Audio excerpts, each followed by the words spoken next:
Hello and welcome to another episode of the Rotoworld Baseball Show. I'm your host, Eric Samulski, joined, as always, by my co-host, Scott Pianowski. Gloomy day up here for us in New York, Scott, but I'm excited to talk about some baseball with you.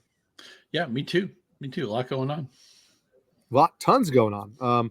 We're going to jump into the news and notes at the top, as we always do, and then Scott and I are going to do a little bit of a deeper dive today on some of the hitters who people are wondering, I spent a big draft pick on this guy. Is it time to cut? And so we're going to discuss that. These aren't going to be new names. These are guys who've been struggling most of the year. And so it's, not going to be a shock to you. And then we'll do just a real quick discussion of some of the new Statcast metrics at the end and, whether you should care or not. As always, if you can rate and review this podcast, it's super helpful to us to keep getting it out there. So please go ahead and do that. We're going to jump in with some IL news. Rhys Hoskins, Milwaukee Brewers first baseman, to the IL with a hamstring injury. The Brewers have said 2 to 4 weeks for Rhys Hoskins. Rhys Hoskins himself said he hopes he doesn't need a rehab assignment when he's ready, that he can just come right back. We'll see. Obviously, if that pushes closer to 4 weeks, they're going to want him having a little rehab assignment. I don't really know what we can do with this. I think in all leagues, you're holding him with just a 2 to 4 week timeline, even if you don't have any IL spots, unless you see it differently. No, I mean, the good news is that Jake Bauers is going to step into the lineup, and his slash line is very similar to Hoskins. Obviously, Hoskins a right-handed hitter, Bauers a left-handed hitter, but I don't think this will hurt Milwaukee that much in the short term. But other than that, unless Bauers is available in your league, there's really nothing actionable here.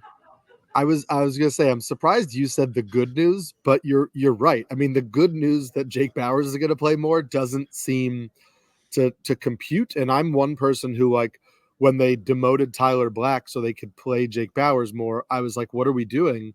Because Bauers wasn't really hitting. But Bauers has looked really good of late. In May, he's hitting .320, 2 home runs, 9 RBIs, 3 steals.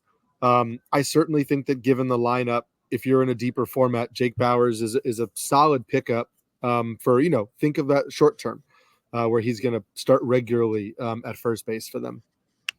We had some bad news right before we started recording, actually, that Nick Lodolo is headed to the IL with a groin injury. He can't stay healthy, man. And it's funny. It's like not usually arm issues with him. Last year, it was the shin, I believe, like a fractured tibia, I think is what it was, but it was a lower leg injury. Now it's a groin. Nathan Eovaldi recently was on the IL with a groin injury that they said wasn't going to be a big deal, but it's still been about 3 weeks because, you got to rest it and then pick it back up again. Again, another thing I don't think is entirely actionable. If you're without Lodolo for, 3 weeks or a month, you're going to try to hold on to him given how good he's been. It's just a real bummer. And I guess Nick Martinez becomes kind of like back in the rotation as a starter for the Reds. Yeah, a shame to see Lodolo get hurt. I mean, through 6 starts, his ERA was in the low 3s, and his component stats suggest that maybe he's been even a little bit unlucky. The whip's been under 1, better control, which has always been a key thing with him. So I know pitchers in Cincinnati can be hard to trust, but Lodolo was in my circle of trust before he got hurt. I would certainly do everything I could to stash him somewhere, even if you didn't have IL space available. Agreed. A pitcher that was working himself into the circle of trust, at least in deeper formats, was Jose Butto of the Mets, who they demoted to AAA today so that they could put Adrian Hauser back into the rotation. I don't really know what to say here. I can't really understand the move. If the Mets wanted to go to a 6-man rotation, I could have seen that. Butto has been one of their better pitchers so far this year with a 3.08 ERA and a 1.13 WHIP across 7 starts. The walks have been a little high with a 13.5% walk rate, but a near 25% strikeout rate. You're just not getting anything from Adrian Hauser. I think outside of NL only formats, you probably need to cut Butto because he was probably one of your back end, starting pitchers anyway. And we, with a demotion, like we just have no idea when they're going to call him back up. And I would not be picking up Adrian Hauser. I'm not interested. No, I mean, he was throwing batting practice before he got demoted from the rotation. I guess Lucchesi picks up a spot start today, but I don't think that's anything long term. This is a rotation. Look, we talked about Christian Scott, how much we like him, and Manaea's been a little bit better than I expected. Severino's been pretty good, but Quintana is just throwing batting practice. The slumping Braves hit a bunch of home runs off him the last time he pitched. I don't trust, and this goes for a lot of teams, I don't trust the middle of the back end of this rotation at all. Yeah, and it's unfortunate that Budo lost that spot because I thought he had earned it. In also Mets news, they designated Joey Wendell for assignment today and called up Mark Vientos. I don't think there's a spot for Vientos with JD Martinez at DH unless he's going to platoon with Brett Beatty at third and start only versus lefties. So I don't think there's much actionable here, but he's back up on the major league roster. Yep, I have nothing to add to that. Zack Gelof was activated yesterday. Somebody that, you and I had talked about earlier. Are you interested? DJ and I got a question about this on the Q&A yesterday of just like, are you picking up Zack Gelof in all leagues? I still think you are. We talked about how good the Oakland A's offense has been of late. So the team context is better for Gelof than we thought. I think last year he was probably a little bit over his head in terms of his performance, but the power and speed are there. And a lot of second basemen have not delivered this year. And so I think if you're getting a guy who can actually contribute in 5 categories at second base and is probably going to play every day, I think Gelof deserves to be scooped up in any leagues where he was dropped. Yeah, we're talking about a guy with a 94 game MLB sample of 17 home runs and 18 steals and 21 attempts. Even with a 246 average, a 314 OBP, which isn't great. And I realized he was under the Mendoza before he got hurt. That category juice is going to play. And the Oakland lineup, as we said, it's not that it's going to be a great lineup, but we were afraid it was going to be a lookout below, bottom 2, bottom 3, bottom 4 lineup. It's not quite that bad. It's one of these teams where the top half is okay and the bottom half isn't so great, but I would scoop up. And I realize the walk strikeout rate isn't where you want it. And, Gelof is always going to have a lot of strikeouts in his game. I accept that, but the category juice will play. And he's a very high percentage base stealer too. So he came around to MLB at the right time.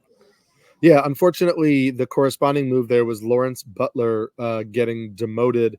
I'm still interested in Lawrence Butler, even if it's not for this year, just as a prospect. Lawrence Butler popped on an article that I did on Monday in terms of looking at bat speed with swing length. So like guys who swing the bat hard, but also have short swings, which tend to lead to, good power production, was showing a career high walk rate this year, had reduced the swinging strike rate a little bit, but was just like overly passive. I didn't love his approach at the plate. But I think that, there are some tools there for a kid who's just 23 years old. So I wouldn't fully give up on Lawrence Butler, but I think you can move on in all formats. But he's a guy like, we talked about Victor Scott early in the year, just like keep an eye in the summer if he gets another shot to come back up. AJ Puck was activated and moved to the bullpen, kind of like we expected. He did get a save last night. It was in an extra inning game. So Tanner Scott had thrown the 9th, but Tanner Scott allowed a walk and a hit, as Tanner Scott does. And it was a shaky outing. Are you stashing AJ Puck if you need saves on the chance that he takes that closer role back? I mean, it's just so funny. You look at the stats for Puck, 17 walks, 12 strikeouts, but most of it was in the rotation. Tanner Scott, 17 walks, 18 strikeouts as a reliever. I don't know how he has a 2.12 ERA. His FIP is almost 5, and every other ERA estimator is going to look badly on him. I would think Puck could challenge Scott for sure. I don't trust Tanner Scott at all. I don't know that he'd be easy to trade, but if you can bamboozle somebody with that 2.12 ERA, and again, your leagues are sophisticated, and people are probably not falling for that because all the secondary stuff is pointing to Tanner Scott not to be trusted. With Puck, maybe it's just a case of, and we know he had that monster spring training against what batter level, we can speculate on that, but because he wasn't facing major league hitters for the most part, but he's been an effective reliever before. I think there's a decent chance he's the pitcher who leads this team in saves. Now, what that is, it might be 15 saves. Right. It might be Yeah. 18 saves, but we'll take every save we can get. I still think he's the best bet in this bullpen. You just have to accept that the starting pitching stats do not translate to what he's going to be as a reliever. Yeah, exactly. And obviously, this was a Marlins team that wasn't great to begin with and already traded Luis Arias and is probably going to be selling off some other pieces later. And so, who knows how many saves, but I'd be willing to stash Puck in deeper formats. An interesting minor league note was that Junior Caminero played second base last night in AAA Durham. That's interesting because yesterday, Brandon Lau went to see a specialist because he continues to have oblique soreness as he's on his rehab assignment. They keep shutting down the rehab assignment. So moving Junior Caminero to second base in the minors would seem to indicate that there's potentially some concern about Lau and that they might see an avenue for Junior Caminero to make his, to get into the roster or the lineup. Sorry. So he's stashed in a lot of leagues, but I think now is the time, if he's not stashed in your league, to go ahead and do it, because it might be like a week or so before we see him up. Totally plausible. With the Rays, there's always a lot of moving parts, right? Richie Palacios has seen some time at second base, and it's possible maybe he might percolate over there. I always feel like every Tampa Bay lineup is different than the one before, but I'm at a point now I just don't trust Lau at all. He's been everything's gone wrong for him since he had that one breakout year a couple of seasons ago. He's somebody I would not hold on to. Just every time you get news from him, it seems like it's bad news, but. There's going to be a path to a couple of different guys to get that second base playing time, because I think Lau's in the middle of a lost season. Yeah. Some guys coming back. We have Chris Bryant and Nolan Jones are set to start a rehab assignment. We've talked about these guys in the past. Are you interested in either one of them, trying to acquire them while they're on the IL, pick them up if they were dropped in leagues? I guess I would pick up Nolan Jones. I mean, I realized he was like the quote unquote sucker player of the year. He had that high BABIP that didn't make any sense. He had only been a productive player once. I don't think anybody expected he would totally collapse the way he did before he got hurt. Chris Bryant's a player, and I say no joy with this. He's a former MVP. He was he was kind of one of the signature players in baseball once upon a time. It wasn't that long ago, and was part of that championship team for the Cubs. I don't have any faith in Bryant long term. I would. If the acquisition cost was low, and it probably is on Nolan Jones, and he might have been cut in some leagues, I'll check his Yahoo tag in a second. But I could, if I can get it on the bottom floor with Nolan Jones, I'm okay with it. I'm done giving up. I'm done putting any faith in Chris Bryant. I guess Jones is still rostered pretty actively in Yahoo. He's at 74%, so he may not be easy to acquire. He was dropped in an NFBC like online championship, which is a 12-team league that I was in. Those don't have IL spots. So just check around your wire. There's a chance that if you're in a league without an IL spot, or if the person in your league has tons of IL players, they may have just been like fed up with him because people were wanting to cut him before the season, before he got hurt. And I think there's enough potential there that I'm willing to buy back in. TJ Friedl and Patrick Bailey both went back to the IL. Friedl, who had that wrist fracture, came back, had a broken thumb, is now on the IL. We've kind of seen the Reds without TJ Friedl because he was out up until 2 weeks ago. So how this is going to play out. It's a little more Nick Martini at DH. It's potentially more playing time for Fraley and Benson. I think you could probably go ahead and drop Friedl outside of really deep formats. The Reds lineup hasn't been particularly good. He is, down with his second injury. And Patrick Bailey is a solid 2-catcher league option, but, dealing with these concussion symptoms, not much to do there. I think you can move on. Let me ask you the Reds really quickly. Okay. We're a quarter of the way through the season, which means we're halfway through the suspension of Noelvi Marte, who was getting a lot of draft capital before that suspension came down. Obviously an infielder, so it doesn't necessarily intersect with some of the guys you mentioned earlier. But do you think Marte goes right back into a starting job when he's ready to play again? Yeah, I do too.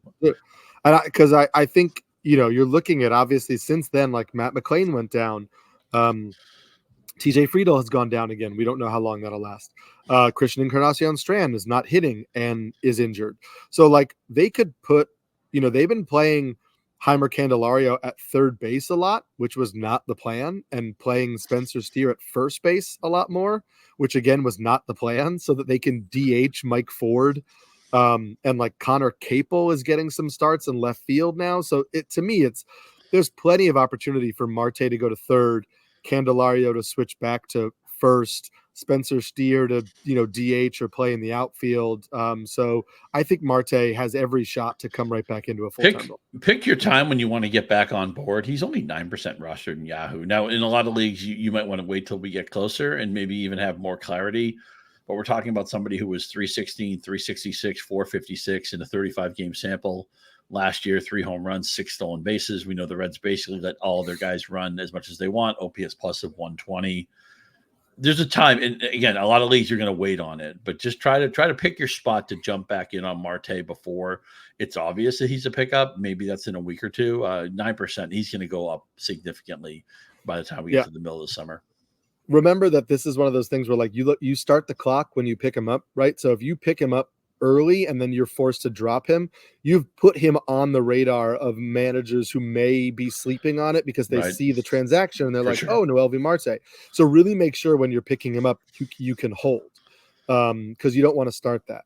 And then I will just say on the Reds as well, I've written about it a couple times. I'll say it on this podcast again. Like it's time to pick back up Heimer Candelario if he was dropped. He's hitting 317 in 11 games in May with 8 RBIs. The strikeout rate is down to 14%. We knew that, he wasn't as bad as the start to the season, whether it was pressing because of the new contract or whatever. I've been able to scoop him up in a lot of formats where he was dropped. That first base, third base eligibility is nice. Like it's the time to pick him up before he gets it really going. And the contract is going to ensure that he plays, and he's rostered in just 41% of Yahoo leagues. So there's in a lot of those medium-sized mixtures, you can grab him right now. Yeah, and that's up like I think 10% from late last week. 3 players returned from the IL.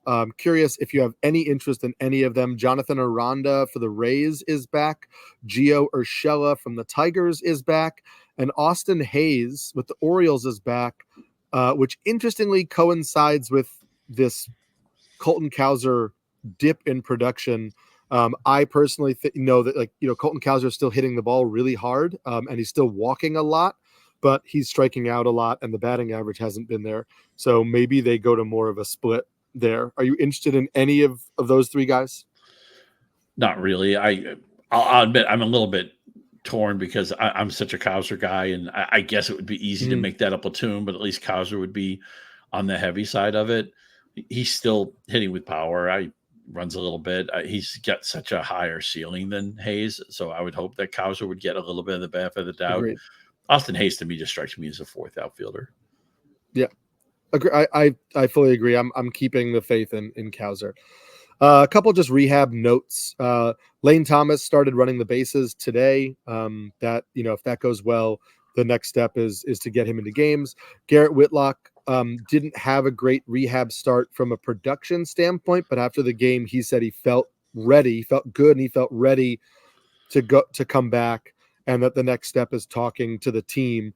So it sounds like Garrett Whitlock is either back for his next start, or maybe he has only one more rehab start. So if you're in deeper formats and he's on the wire and he was pitching pretty well to start the year, it might be a time to stash him because he looks like he's coming back and can be, somewhat valuable for you again in deeper formats.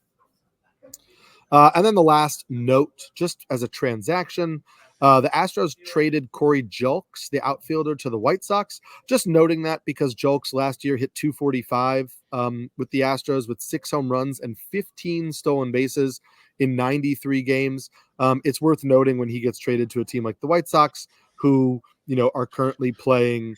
Benintendi, I guess, has been playing okay. But they're playing a lot of Gavin Sheets in the outfield. There is a path to some playing time for Corey Julks. Again, AL only, deeper formats, things like that. All right, we are going to get into the heart of our show for today. But before we do that, The second leg of the Triple Crown will be run on Saturday. Watch the Preakness Stakes at Pimlico Racecourse. The action starts at 4:30 p.m. Eastern Time on NBC and Peacock. That's the Preakness Stakes at 4:30 p.m. Eastern Time on Saturday on NBC and Peacock. So, Scott, the hope for today was to talk in a little bit more depth about some big name players and how concerned should we be. Should we be trying to trade them while the value is low? Should we be trying to cut them? Are we holding them because there's nothing else we could do about it? I had a tweet thread today about this first person, so we're just going to start talking about Paul Goldschmidt. He is probably one of the most discussed slumps to start the year because at 36 years old, there's the easy narrative of, well, he's old and, father time and whatever. He's currently hitting 205 with just a 282 slugging percentage, 3 home runs, 2 stolen bases, a career high 32.4% strikeout rate, a career low 9% walk rate. Are you cutting Paul Goldschmidt? How concerned are you about Paul Goldschmidt? I'm very concerned. I mean, he took a setback last year with 120 OPS plus, which is well below his career norms. In fact, his career was actually following a path of just kind of like a slow decline, except that he won the MVP award in 2022. I think that got people off the scent, but he was, 0 for 32 slump recently. He had 4 straight strikeouts in that Saturday game before he got a hit late. The Cardinals are going to play him. I think the Cardinals would like nothing more than to kind of blow this thing up. I mean, they have a lot of players. They just lost Contreras. Arenado's get a bat speed problem right now. Goldschmidt 36. This would be, if this were going to be when his production dips. I mean, it makes sense with what aging curves are generally like. And there's some concerns on his Statcast page is just depressing to me. I'm curious what you made of the Baseball Savant numbers, because this looks like a guy. I don't want to say it's as dire as Jose Abreu, where the Astros just out and out said, okay, we can't play you anymore. The Cardinals are going to give Goldschmidt, I think, the whole season to fix this, but fix it to what? I think the best case scenario would be like 250, 318, 432. I mean, you might get that out of him. I'm very nervous that Paul Goldschmidt is in the decline phase of his career. Yeah, I think he is squarely in the decline phase of his career. There are a couple things I found interesting. First of all, his exit velocity on fly balls and line drives is over 91 miles an hour. It's actually better than last year. So he's hitting the ball in the air harder than he did last year. And his ideal contact rate, which is a pitcher list stat, which includes barrels, but also includes like solid contact. So just contact that is meaningful and helpful. He has a 47% ideal contact rate. So he's making a surprising amount of like good enough contact. And that exit velocity tells me that the power is still there. So that kind of makes me think, okay, this isn't the cliff, right? Because if he was totally done, he wouldn't even have the ability to hit the ball all that hard anymore. Instead of now he's hitting it actually harder than he's shown in the past. The issue for me is I don't think he's getting to that as often as we have seen in the past. Now, the Statcast like bat tracking stuff is new, and we don't have year over year data. So it's hard to say like, oh, Goldschmidt's bat is slow, because we don't know if it's slow compared to what it was 2 years ago, 3 years ago.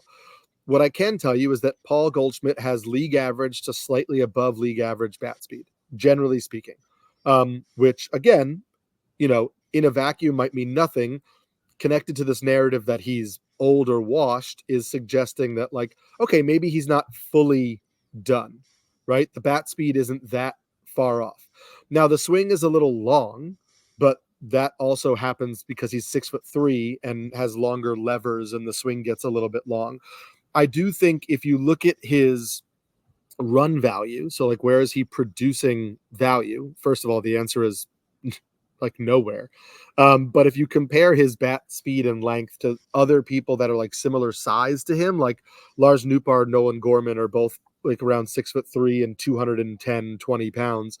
Their swings are quicker, shorter to the ball on inside pitches than Goldschmidt is. Now, maybe, again, that's something that has always been true of Goldschmidt, but it hasn't impacted him. But I found it interesting that that's not just a size issue. Oh, he's bigger, so his swing is longer. It's like these are other guys who are big, who are younger, who are quicker to the ball than he is in certain parts of the zone. We talked about this before, though. I think what's most interesting is he's being thrown. His fastball performance has dipped. Coming into this year's fastball performance dipped 2 years in a row. So it would only make sense that he might say, hey, I need to do better against fastballs. And now he's getting tons of pitches on the outside, low and outside. 41% of the pitches he sees are low and outside, and he's getting thrown a lot more breaking balls. He's hitting 0.56 against off-speed pitches with 1 hit on 87 off-speed pitches, no extra base hits. He hit 353 against off-speed pitches last year. So he was going from hitting 353 to 0.56. That is a huge, huge drop. I see a lot of flares. I see a lot of pop-ups on pitches that are outside. And so to me, that's a hitter pulling off the ball. And so to me, that's a hitter who's like either out in front or gearing up for fastballs, getting breaking balls, not putting good swings on it. He's chasing out of the zone more than he has before, perhaps because he's pressing now. So there are a lot of red flags. I think that the bat speed, the exit velocity on fly balls, all that kind of stuff tells me he's not done. I think the power that we've come to know is probably done, but I think an approach change where he says, hey, you're throwing me everything away. I'm just going to hit line drives to the right center gap. Like, I think we could see a version of Paul Goldschmidt that gets back to producing a solid enough batting average and, can help with like runs and RBIs because he's just going to turn some of these pitches into like slap singles and doubles, but you're not getting the Goldschmidt that we have seen before. I just don't think you're getting Jose Abreu. Yeah, I think the best case scenario might be like 268 with like 17 home runs and 75 RBIs or something like that, which the Goldschmidt managers would probably take right now. For sure. But that's a corner infielder in deeper formats. Like, you start him in that corner spot. I had to start him in a corner spot this week in an NFBC format because I had Austin Riley, who's down. And I honestly had to go back and forth between like, should I start Gabriel Arias or should I start like Paul Goldschmidt? Like, it was that bad. But you're just like, listen, he's going to be in the lineup every day. I trust him as a hitter, right? He's a professional hitter. He's been a good hitter for a while. Like, he has to address these concerns at some point. So I'm not willing to cut him, and I don't know what you're going to get in a trade. But I think there'll be a minor rebound if he can adjust his approach a little bit. Which you probably, a lot of times we talk about a forced hold with a player, that even if you want to get out of the Goldschmidt business, you have to wait till he does something and then you try to trade him. You can't trade him now because the market has collapsed and you're just better off hoping that he rallies to some degree. Then you have a market you can trade, or then you maybe feel good about him enough to actually hold him yourself. It's gone too low. He's too good to cut. And the market is too depressed that you have to wait the time in a little bit. Even if he's going to have a bad season, there will be a 5-game period where he gets 9 hits, he knocks in 7 runs, he hits a couple of home runs, and then maybe the market will rebound a little bit, and then you can look into a trade then. Yeah. I similarly believe that an approach change could help the next hitter, which is Bo Bichette. And I'm curious how concerned you are about Bo Bichette, who has seen a power decline over the last few seasons, actually. The home run rate has gone down in each of the last 3 years. He's hitting 218 right now with 2 home runs, 13 runs, 13 RBIs, but 4 steals. He stole only 5 bases all of last year, so 4 steals. So how concerned are you about Bo Bichette? Man, they're such a weird team. I was just... At this point, we expected Bo Bichette and Vladimir Guerrero to be like trading MVPs every other year. And Bichette is a guy who swings, at just about everything. He doesn't walk a lot, but he makes contact. He's 3 years ago, he was a 25 out of 26 steal guy. And now in an era where they're just giving away stolen bases, he doesn't want to run as much. The power is depressed. I'm very concerned about Bichette because it's just, he's way too good of a hitter to be slugging 306. It doesn't make any sense to me. Yeah. I personally think it's an approach, and we've seen this in the past. Like, this is a guy who's being hurt because he's so good at making contact. Mm-hmm. He swings it way too much. He has a 94th percentile swing rate in baseball in terms of just like how much he swings. He's around 17th, the 17th percentile. Pitcher List has a rolling graph of swing decisions, just how good are the swing decisions, the pitches you are swinging at, the pitches that you're not swinging at that you should have. He's in the 17th percentile because he keeps swinging at pitches low and away or outside the zone that he shouldn't swing at. He gets pitched outside 51% of the time. That has increased year over year. And pitchers are going to keep pitching him away because he's keep swinging at it.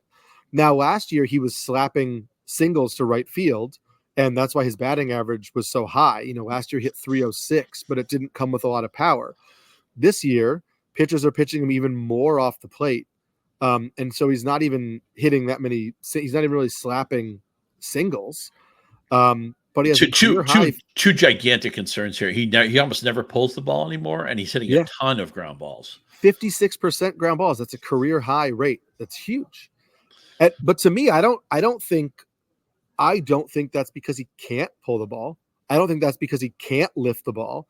But if pitches are pitching you low and away, you know, almost 60% of the time, and you're swinging constantly, it's really hard to lift those pitches, and it's really hard to pull those pitches. So I don't see a path back unless he changes his approach. But the skills, like the contact skills, are so good that if he changes his approach, I think he becomes a really good hitter again. He just needs to be way more selective than he is. But the issue is, like, this is now 3 years in a row. So why haven't he or the Blue Jays addressed it? Is it him being too stubborn that he won't do it?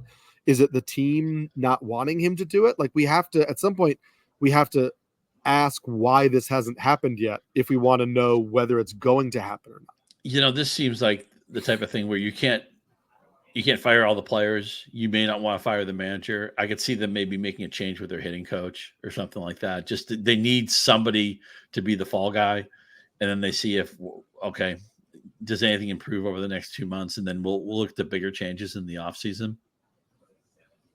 I think that might have to be the case. I will say I'm over at Yahoo looking at recent trades for Bo Bichette, and I think I'm inclined to hold Bo Bichette because I think that, like, the upside is certainly good enough that I want him on my team. However, I'm seeing just today somebody traded Bo Bichette and Taj Bradley for Austin Riley. I would probably make that deal. I believe in Austin Riley. Taj Bradley, I'm not fully convinced about. Like, I would make that deal. Do we have intel on how hurt Riley is right now? As the last thing I heard was that everything was, they were just going to rest him. Everything was precautionary. And so they weren't going to put him on the IL. He'd be back at some time this week. Yesterday, he was feeling, quote, much better. And the Braves manager, Brian Snitker, said the IL is definitely not needed, barring any setbacks. So maybe he misses another game or two. I was asked a mailbag question last week where somebody was thinking about a challenge trade of Bo Bichette for Dansby Swanson, and that was before Swanson went on the IL, which totally killed the idea. But I actually thought maybe Swanson, who doesn't have Bichette's upside, a little bit older, and we've probably seen the best of Swanson at this point. But I thought if you wanted to cash out of the Bichette business and get more of a floor play, a healthy Dansby Swanson, I thought actually made a lot of sense. Well, let me ask you this, because on the same page, I see that also today, somebody traded Bo Bichette 1-for-1 for Ketel Marte. Ketel Marte is currently hitting 290 with 9 home runs, 30 runs scored, hitting at the top of that lineup, 24 RBIs, but just 1 steal. Would you get out of the Bo Bichette business to trade for Ketel Marte? I'll tell you what, I'd be really tempted to. I like to. There's a case of cashing in on Bichette and you're getting a good player. The worst you'll do on that is if Bichette starts to play the way he expects to, and then maybe Mattel Mattel. Marte goes back to the player we expected before the season. That's a minor loss. You have a chance to actually make a big win if this Marte stuff is mostly real and Bichette can't figure it out. That is an excellent way to quote unquote sell low, because what's happening is the guy who's selling Marte is like, oh, I'm selling high. Tell Marte is not that good. But you're inheriting a new problem in Bo Bichette. We don't know how good Bo Bichette is right now. I actually think the Ketel Marte side of that, I don't know why I keep want to give him the heir to the Mattel throne, but I think Ketel Marte is definitely my preference on that. I also saw just another deal, just another thing to give you an idea of what you could do. Somebody traded Bo Bichette for Framber Valdez and Ronel Blanco. And if you needed pitching, like, that's interesting, because Framber Valdez is a really solid, like, SP2, pretty much top of the line SP2 if you get to like 15 team leagues.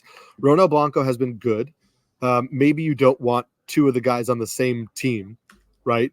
But again, if you took a guy like, Ketel Marte and, so whatever, if you took Framber Valdez and a pitcher who's maybe pitching above his level, but is somebody you would keep on your lineup, all year long, trading Bo Bichette for that, I think, makes sense if you need. Quality start isn't everybody's favorite stat, because you can go 6 innings to allow 3 runs, but because pitchers don't go as deep as they normally did in a previous era, there was that streak that Valdez had 2 years ago where he had 25 straight quality starts, which I think not only was at a record, and I realize the stat hasn't been recorded all through baseball history, but it just reflects an amazing amount of consistency, that every time he gets the ball, he's going deep in the game. He has a chance for a win.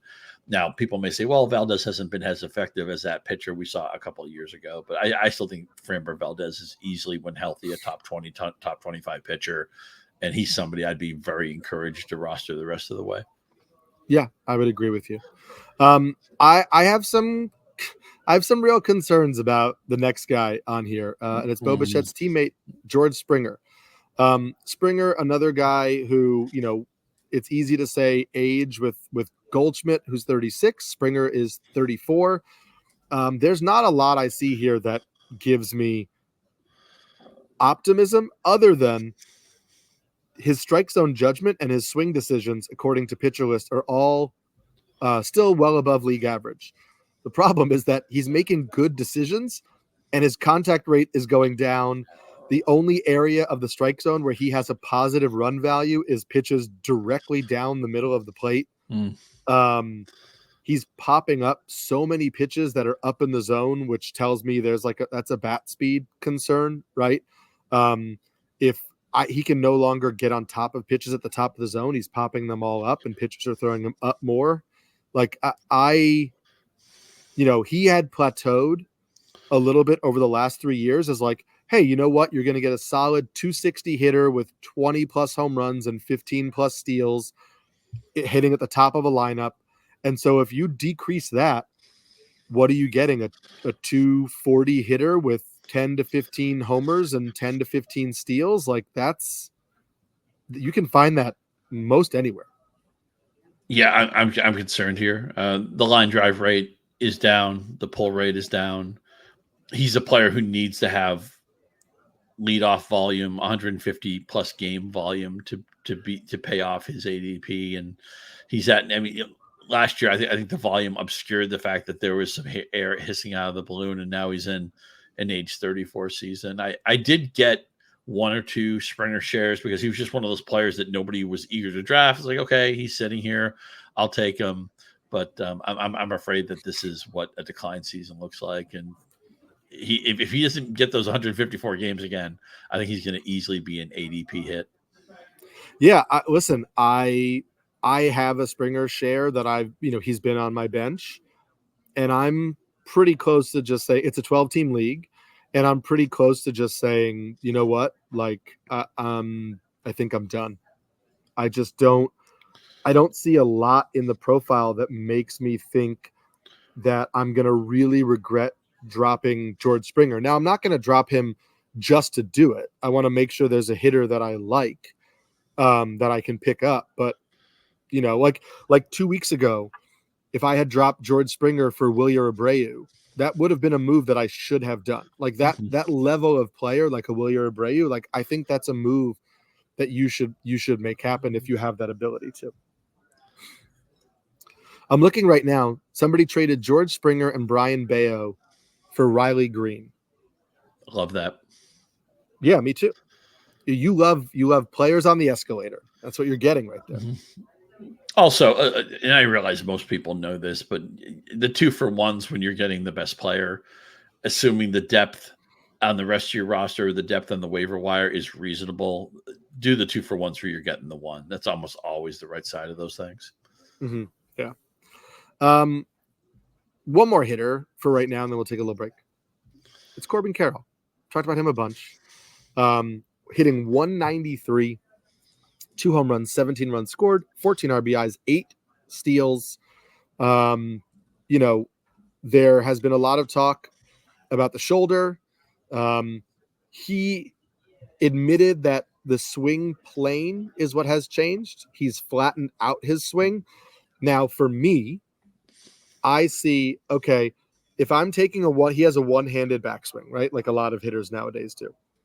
If I have a steeper swing, when it comes through the zone and my hand comes off the bat and my one hand is still on the bat, it puts a lot of strain on my shoulder for my for my arm to be up and behind.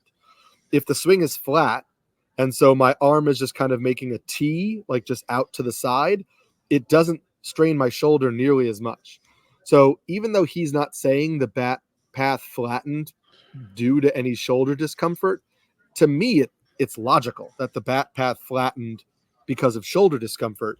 And the bat path flattening is leading to a lot of the concerns that we're seeing from him right now in terms of why he's not hitting the ball hard. We know that, from the Statcast data, that we know that his swing is short and we know that his swing is fast. And so people are like, oh, Corbin Carroll is going to get it going. And sure, there might not be a problem with the speed of his swing, but I see a guy who is popping the ball up way more than normal. He's got a 15% pop-up rate. It was just under 9% last year. He's barreling the ball just 4.6%. His ideal contact rate is just 28%. He's not making any hard contact whatsoever. And I don't think that changing the path of your swing is something you can easily do in the middle of a season. That's an off-season swing change kind of thing. I know he's going to try to do it.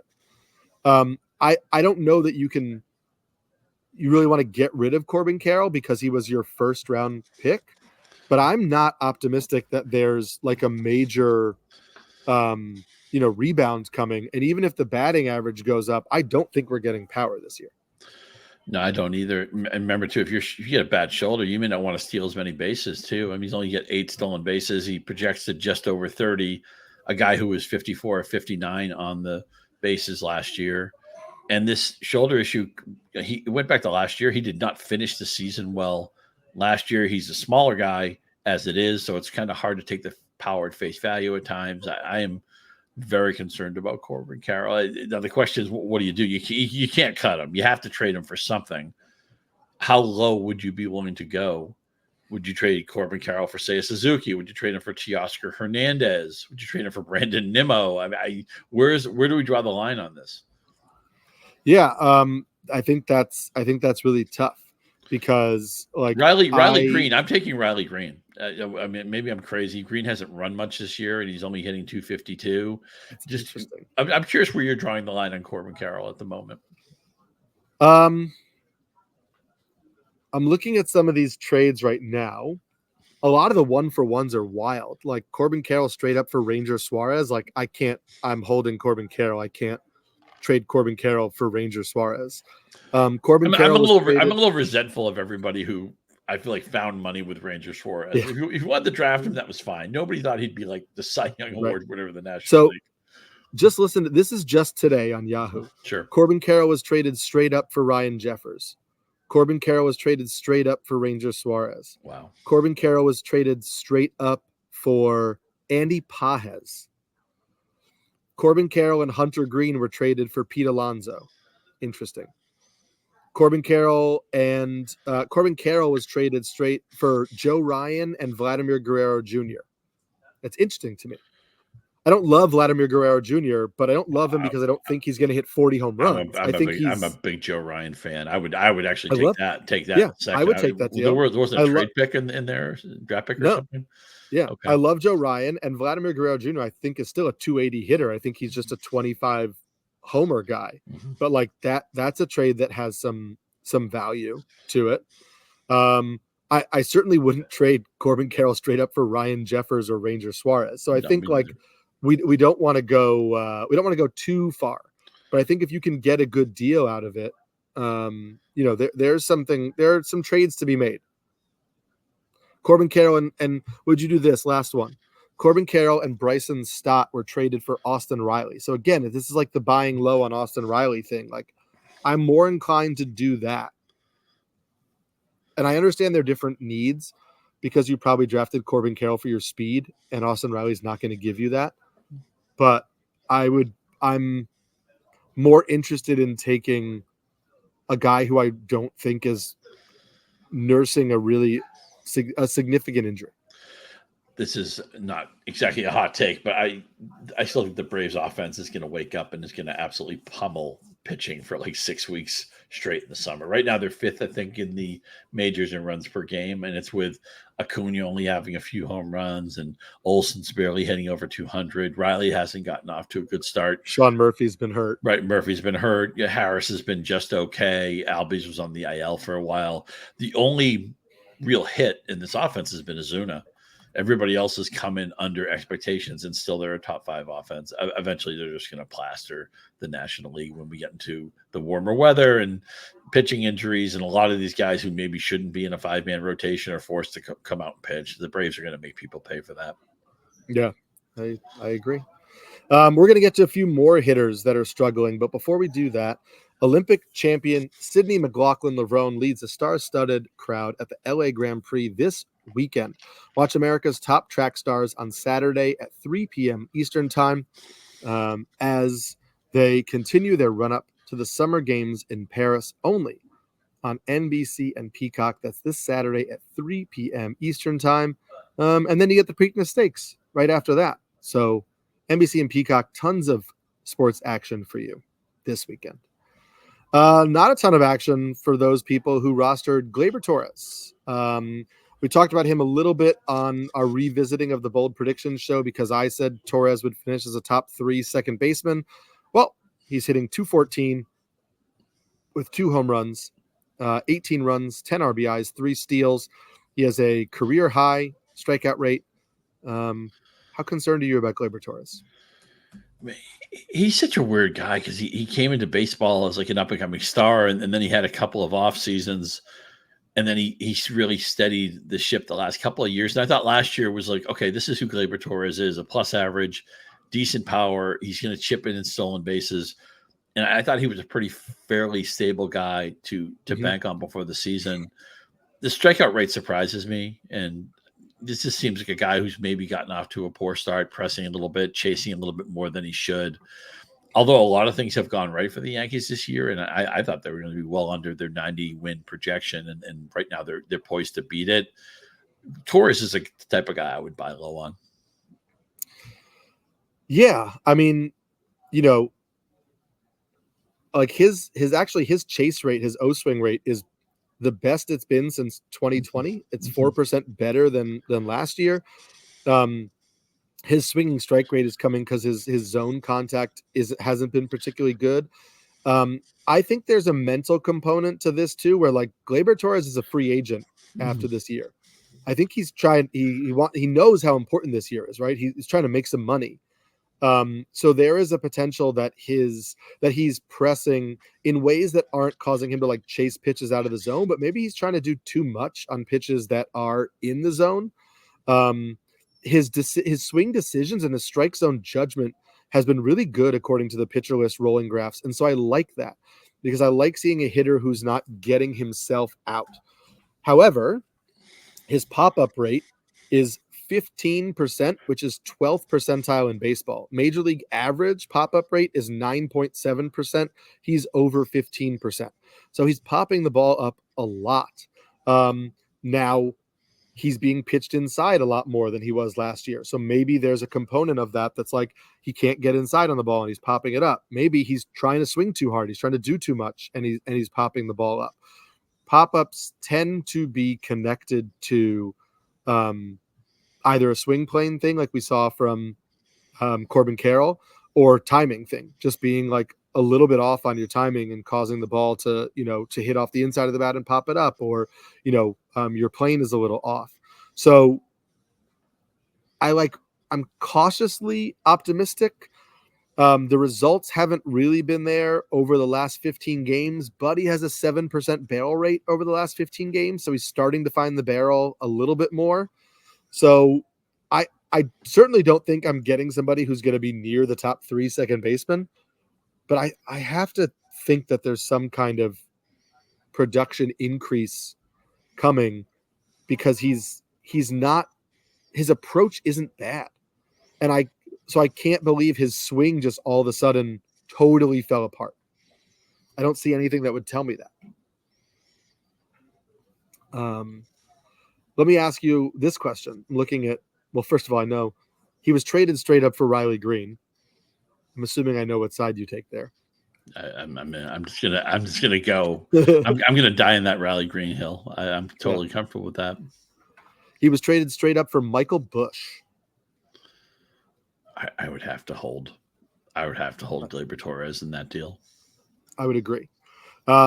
He was traded. It was a 2 for 2 deal, but just he was in a deal that involved Jordan Westburg.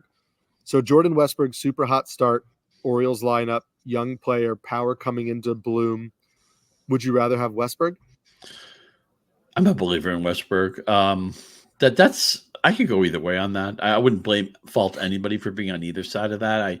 Maybe it's just I'm so eager to get shares of that Baltimore offense. I didn't draft enough of it, and I've acquired Westburg recently. He's been pretty good for me, but I think that's a wash. Yeah, I think that's the range you're kind of falling into a little bit. I think that Gleyber Torres still has, can hit 15 plus home runs the rest of the way. I think he can still hit about 260-ish the rest of the way. I still think the lineup around him is good enough. He could put up some runs and RBIs. So I'm not actively trying to get off of the Gleyber Torres ride. But it's a disappointment right now for sure. What about Spencer Torkelson? I've written about Spencer Torkelson. I've gotten into some, Twitter back and forths about Spencer Torkelson. I actually believed in shallower formats, like 10, 12 team leagues, that you could drop Spencer Torkelson. He's hitting 219 with just 2 home runs right now, 16 runs, 16 RBIs. I know we saw him do that early last year as well, and then he went totally bananas.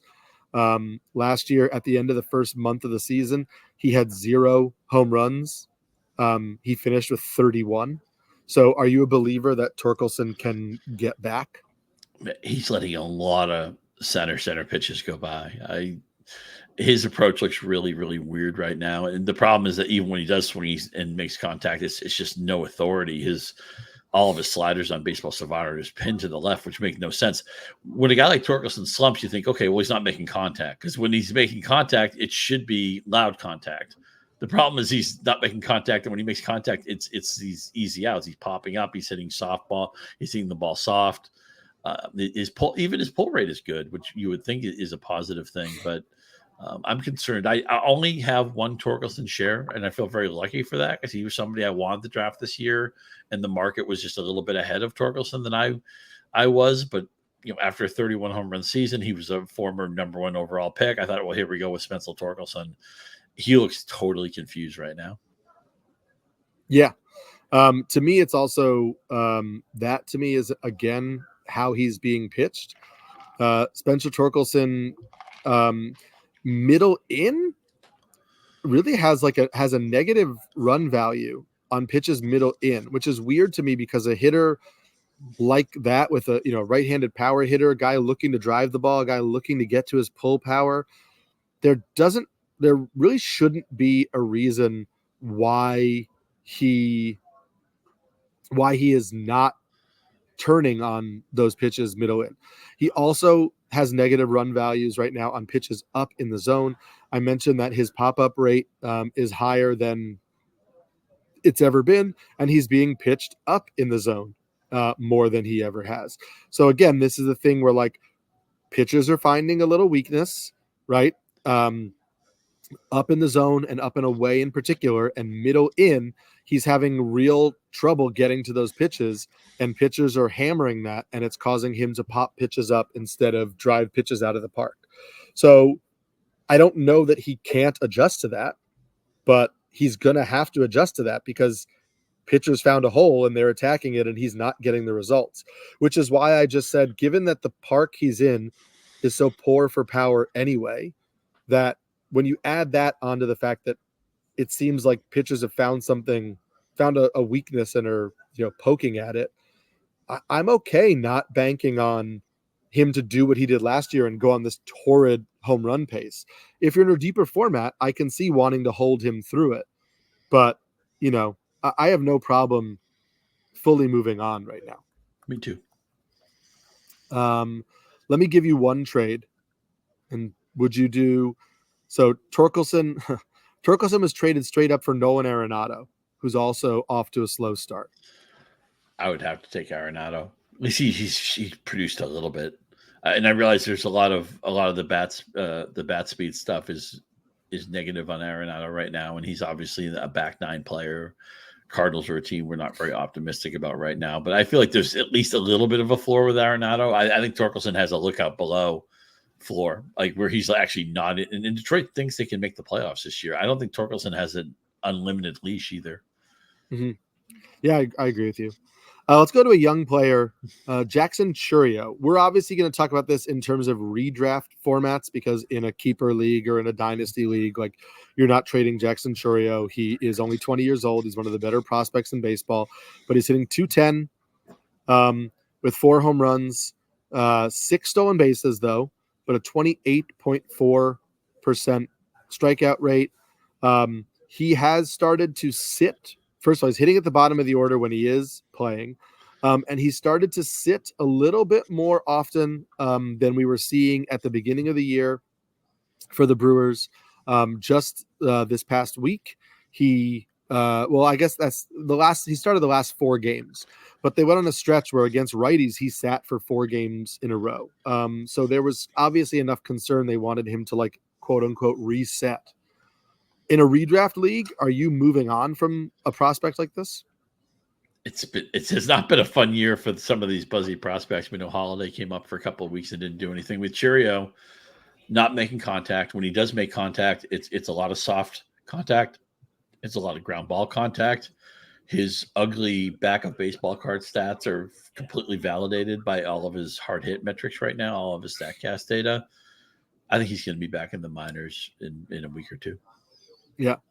I see on Yahoo somebody traded Jackson Chourio straight up for Maikel Garcia, and I take the Maikel Garcia part of that every day. All day, and I realize Garcia is not a complete player yet, but I mean the stolen bases are there. He's added a little bit more power this year. He's even getting the volume of hitting at the front of a Kansas City lineup that's been better than expected. Yes, I would. If I was in a league where Chourio, this is redraft. If I was in a league where Chourio was traded for Garcia, I'd be mad that somebody got Garcia out of that trade. Yeah. That would frustrate me. Let me ask you this: would you rather have rest of this season only? Would you rather have Jackson Chourio or Ceddanne Rafaela? I got to go with Rafi. I know I'm a Red Sox fan, but he's going to. The thing with the Brewers is they're contending, right? Right. I mean, Chourio does not have the benefit of trying to work out of this much longer. I think at some point they're going to say, look, I mean, he came up, he's 20. Let's go down. It's going to be much like the Holiday situation. Go down and get your confidence back. I don't think he's going to be with this team much longer because they have other guys who are hitting. They have other options. They don't need him. And also you worry about scarring somebody's confidence at a young age and stuff like that. At least he's running, and the Brewers are a team that likes to run aggressively, as we know. But, he's not making contact, and when he does, it's usually a soft ground ball. That's a bad combination. Yeah. And Ceddanne Rafaela hitting 275 in May. The strikeouts are still there, but the production is ticking up a little bit. I think I'd rather take the Rafaela side too, in addition to, listen, shortstop outfield is nice to have as the positional versatility, but I think he gets a longer leash this year as well. So last player we're going to discuss for today is Julio Rodriguez. Now, he's not struggling as much as some of these other guys. He's hitting 260.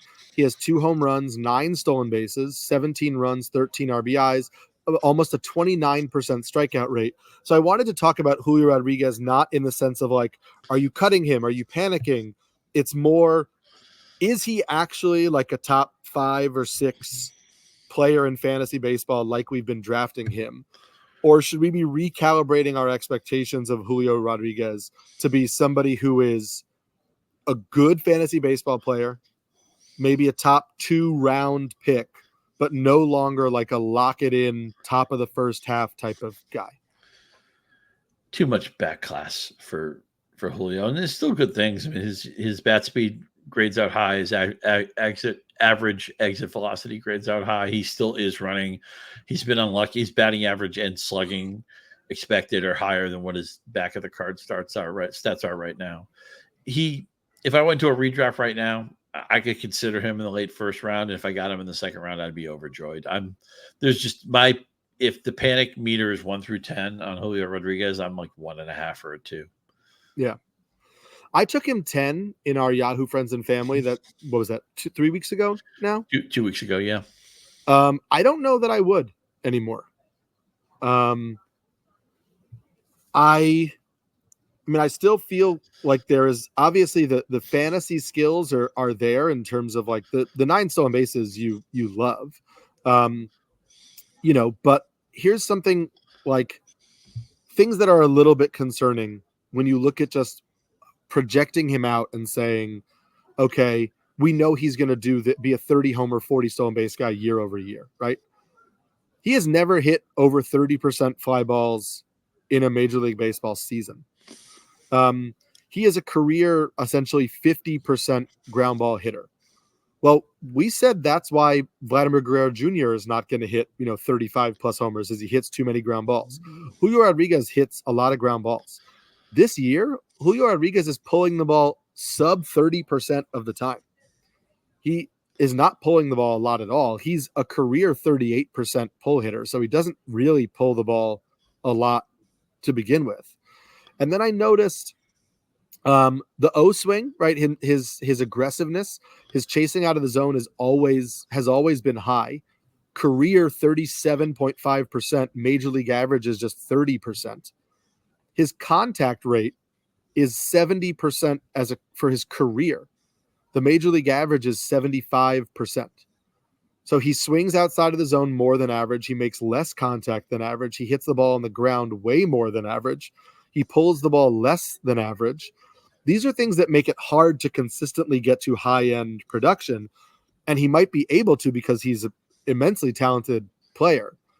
But I also noticed this year, pitchers are throwing him inside almost 39% of the time. That's 10% more than major league average. Usually, with a hitter, you're worried about their power. You're not really trying to go inside too much, especially a young hitter, because you're worried that they're going to turn on it and jump all over it. Mm-hmm. And then you go to that Statcast bat tracking data, and I found something interesting is like on pitches inside, on the inside corner of the plate, Julio Rodriguez has the 10th fastest bat speed, which you're like, okay, that's great. However, his swing length in that is the second longest swing behind just Giancarlo Stanton. Now, we know Stanton also swings much faster than Julio Rodriguez. And we know Stanton is able to, hit massive home runs, but also he has a major contact issue. So the fact that he is the closest in terms of bat speed and swing length on inside pitches is something to note. And then the fast Statcast has a thing called fast swing rate, which is the percentage of swings over 75 miles per hour right? So it's not just like, hey, what's your average? It's basically how often do you swing really, how often do you get to that like top end bat speed? Well, Julio Rodriguez is by far the worst of any hitter in the top 12 in this average bat speed, except for Matt Chapman, who's the only one who has a lower rate of getting to that fast speed on inside pitches. And what do we always say about Matt Chapman? Hey, if he pulled the ball more, he'd really get to his power. So I'm now seeing Julio Rodriguez connected to guys where you're like, okay, some of the concern of like, can this profile consistently be a 30-40 guy? Maybe suggest that's going to be hard for him to keep doing unless he changes some of the approach, reels in some of the aggression, does a little something to, fix this hole on the inside part of the plate that pitchers are attacking. So, and look at the drop in the pull rate, right? He was at 42% pulls last year, which is around where he was his rookie year. This year he's down to 29.9%. That's a significant drop off. Yeah. I don't know. Again, I'm not saying you should be unhappy having Julio Rodriguez on your team. You're not cutting him. I wouldn't be looking to trade him away. What we're saying is that he might be like a back half of the first round type of player, top half of the second round.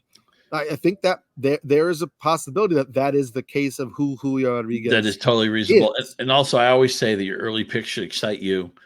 And as talented of a player as he is, he's only 23.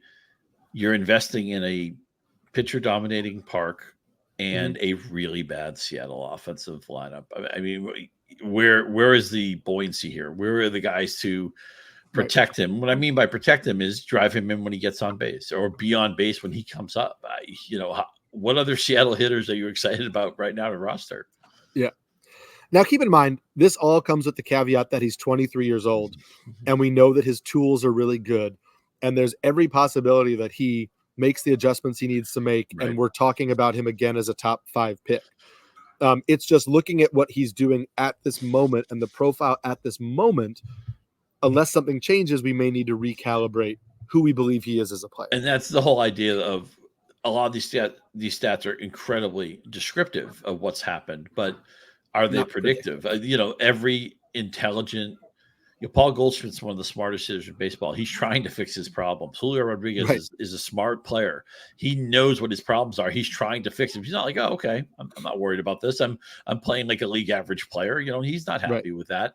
And so at some point, some of these guys are going to go on tears because they've corrected problems. It's the same thing with pitching, where we have all sorts of stats that are descriptive, but they don't necessarily become predictive because they're trying to fix. Everybody is self-scouting themselves and trying to figure out, what do I do? How do I fix this? And this is, I say that when we analyze this stuff and all these discussions are really good. And you, as well as any analyst I know, you really get into the weeds with some of the stuff in the granular sense. And that's great.